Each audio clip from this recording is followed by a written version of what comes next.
Peoples party MQM का खैराई में कोई मुतालबा कबूल नहीं करेगी। सिंध में बल्दियाती इंतखाबात शेड्यूल के मुताबिक होंगे। चेयरमैन पीपल्स पार्टी की सीईसी मीटिंग के बाद मीडिया से बातचीत, कहा कि इमरान खान मुल्क में दहशत गर्दों के फ्रंटमैन हैं। जो खान साहब का अपीसमेंट का पॉलिसी चलता आ रहा है, हम उसका सख्त मुखालफत करते हैं।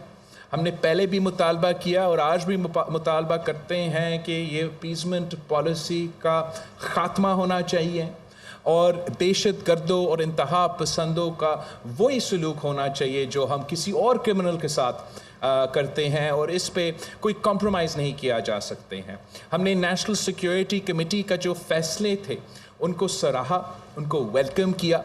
और हम ये चाह रहे हैं और पाकिस्तान पीपल्स पार्टी की तरफ से ये अब प्रपोज़ल है कि जो नेक्स्ट स्टेप है, हमें पार्लियामान को ऑन बोर्ड लेना पड़ेगा, और हम स्पीकर राजा परवेज़ अशरफ साहब से, स्पीकर साहब से रिक्वेस्ट करते हैं from the Pakistan Peoples Party side कि वो पार्लियामान का जो नेशनल सिक्योरिटी कमेटी है वो जैसे ही मुनासिब हो, जैसे जब भी वो स्केड्यूल हो सकता है, वो जल्द बुलाया जाए ताकि सारे सियासी जमातों को इस अहम इशू को ऑन बोर्ड ले, पार्लियामान को ऑन बोर्ड ले, पार्लियामान का ओनरशिप हो, और पार्लियामान के ओनरशिप के मुताबिक हम फिर ये दहशत गर्दी और इंतहा पसंदी का मुकाबला कर सकते हैं।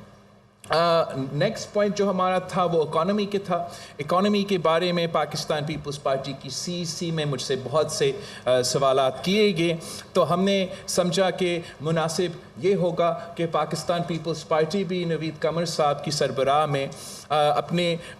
मईशत के बारे में जो तजवीज़ है उनको आगे रखने के लिए एक हम कमेटी बना रहे हैं। वो कमेटी मेरे पार्टी में जो भी आज भी सवालात उठे या जो उठते रहते हैं उनका जायज़ा लेंगे, और फिर वज़ीर ख़ज़ाना से जो है नवीद कमर का और पीपल्स पार्टी का जो मईशत के बारे में कमेटी है वो इन इश्यूज़ को ज़रूर उनके सामने रखेंगे, उनके सामने उठाएंगे। स्टार न्यूज़ जियो पाकिस्तान के लिए।